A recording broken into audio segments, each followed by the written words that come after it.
I'm Val Vanderpool with Live Giant. So we've given you some good information for getting your old bike up and running. But what if you don't have one yet?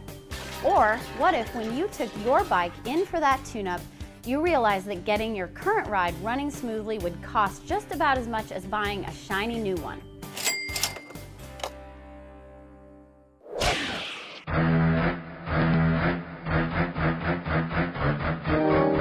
Well, looking for a new bike can sometimes feel intimidating.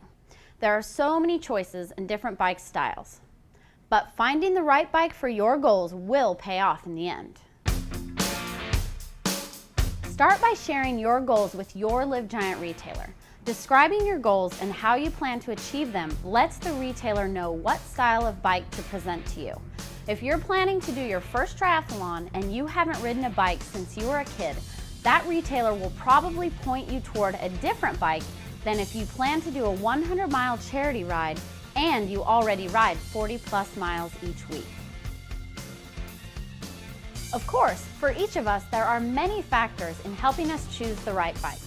If you plan to keep riding beyond that first triathlon, that is important information to share with your retailer. Or if you are on a very strict budget, that's important too.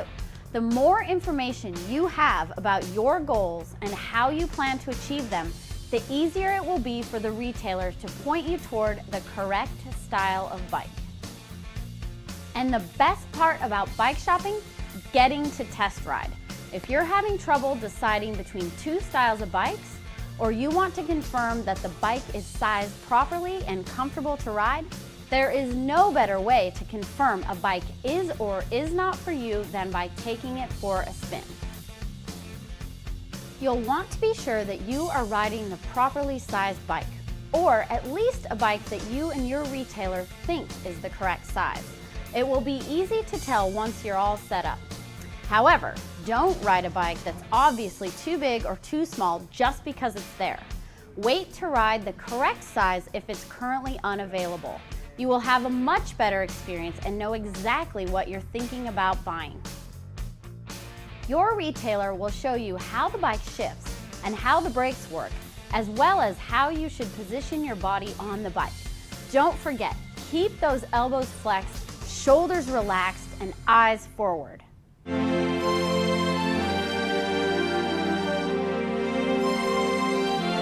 You might fall in love with the very first bike you ride, and there is nothing wrong with that. But if you're indecisive, be careful not to ride more than 3 bikes during a shopping session. Comparing 2 bikes can be easy, and sometimes riding the third bike confirms that one of the other 2 is the one. But once you try 4 bikes, it's easy to forget what you did or did not like about each option. It's okay to walk away, think about it, and come back again to test ride your top picks later. Now, what about components? We all want to get the best bang for our buck and feel confident that we have scored a great deal on a new purchase. However, too much concern over small parts can often leave you feeling baffled or trapped. Here are the big ticket items to help you decide if one bike is truly a better value than another. First, let's talk about frame material. That is what the bike is mostly made up of. All Live Giant bikes are made of either aluminum or carbon fiber. Aluminum is lightweight and durable, and carbon fiber is as well, but tends to be even lighter weight and also provides a uniquely comfortable yet high performance ride feel. Normally, aluminum bikes will cost less than carbon fiber bikes if they are dressed in the same components. Now let's talk about a component that is easy to overlook, but is one of the most important pieces of the bike, the wheel set. Many wheels on Live Giant bikes are Giant's own wheel systems. In other words, these wheels are designed specifically to work with the frames that they sit in. Wheels not only transfer your power to the ground, but also are a significant factor in determining a bike's ride quality.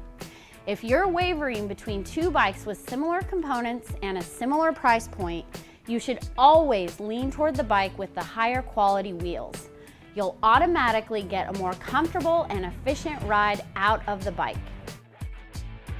The final consideration, if you're hovering between two bikes that seem very similar, is the overall components package. Normally, a bike doesn't vary hugely in price from another bike simply because of its rear derailleur. It is often a clue as to the price point of that bike, but considerations are also made for the shifters, the cranks, brakes, and front derailleur. This is where it's very easy to get bogged down in the details. Subtle differences won't hugely affect the ride quality, though they can sometimes explain that price variance you'll see. Your retailer will be able to guide you through anything major that might make a difference to you. All right, so now you know the style of your bike, what type of frame material, wheels, and components fit into your price range. As long as you felt comfortable on the bike during your test ride, you're ready to make your decision. Remember that the saddle, grips, pedals, and even the handlebars can all be changed or adjusted once you buy the bike, or if after you've bought the bike you start to feel any discomfort. And don't forget to buy a helmet and comfy pair of padded shorts to go with your sweet new bike. Happy pedaling!